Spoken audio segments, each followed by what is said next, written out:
Right, so this is just a quick video on how the Dservices link works. So this is a pretty wild video, but yeah, I'm just trying to rush it out just if you guys are asking for it. So this is how you can have a look at your previous jobs. You can export files, you can do all that sort of stuff. So what you want to make sure you have is that dservices.xag.com/bi/ or whatever that is, that number icon. So that's it there. If you are after that link, just let me know and I'll flick it through to you, or one of the guys will flick it through to you. I find as well, make sure you have that /login, because if you don't have that, it'll just sit there and just keep loading. So make sure that's on that link. So all you want to do is put in your same login details as your normal, what you use for your app, and then also your password for your app. So you just go sign in. So then you'll come to this page. It is also, depends, I know they are working on it. A lot of it still is in Chinese, which is a bit annoying, but you know, most computer nowadays, you know, you have options. Oh, mine's here somewhere. You can't, translate over here. The computers will translate them automatically anyway. So if it does come to that, most computers, I'm using a Mac, but I know the Windows and stuff, they do it as well. So you can just translate it. So what you want to do is go over to it says user personal work up here in the top right left hand corner. Click on that and then you go work list.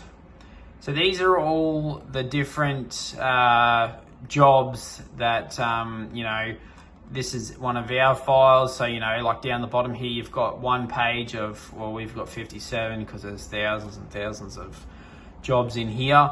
So for instance, there's a few options you can do. So you can see, you just over the top, you've got on the right hand side here, you've got view report or export report. So say if we go export report, it'll give you an option whether you just want to export it as an Excel file or a KML file. So normally if we have a customer that wants to know where we've sprayed, we'll just send them this KML file. So even if you click all these, like, it doesn't really make any difference if you click them or don't click them in the KML file option, because none of this is relevant to KML options anyway. So you just go export. What that will do is just open up another page, and you can see it's actually just saved it down here for me. And then all I'll do is click on that, and then I can send that to the customer. So download it straight to the computer, and I can just email that straight to the customer now. I want to look at the actual, what we did. So you go view report. This will bring up like, oh look, you can even see me video on behind it. So this will bring up like a actual satellite image of what we actually did. And you can see, if we zoom in, you can see the actual drone flying there doing this little block here. Down the bottom here, you've got like, you can move it along, and you know, we can see exactly what the boys have done. Make sure that they've done the whole field. You know, no one's knocking off early, only done half a field. So you've got like, up here in the right hand corner, it's a bit of it will actually display a lot better in your app, but this is just like an online sort of one.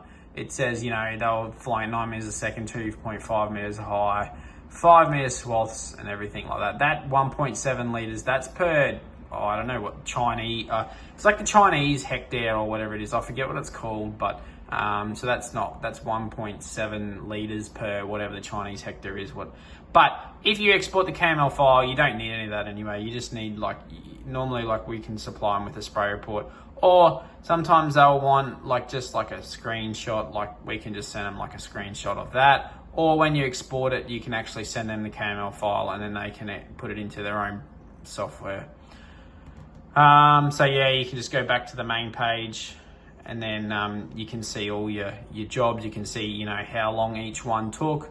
So you can calculate, you know, what's this one, 2 hours and 45 minutes for, you know, 50 hectares. So, you know, that gives you a good rough idea of how long each job's taking, you know, and then you can say, right, well, at this hectare rate, that's what that's taking. At that hectare rate, that's what that's taking. And yeah, you can see all that. You can also go in, like, what I like to check as well is, say for instance, we'll go into this job here. It will also show you your breaks. So if you see down the bottom here, you've got your tab along here, so you can see where they've been having big gaps in between flights.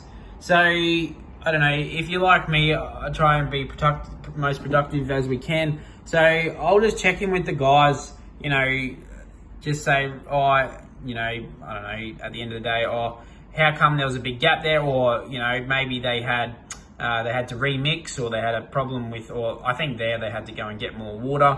But that also, you know, gives you an idea of how bigger gaps you are having between flights. And that's where you can really get your productivity, because you can see like some of these gaps is like as much as it's flying. So that's where you'll lose your productivity. So, you know, we'll sit down sometimes and we'll go, right, well, these gaps here, what were they? How can we make this more efficient for tomorrow? And then go from there. So that's just a quick overview of that. So yeah, if you have any other questions, give me a bell. Cheers.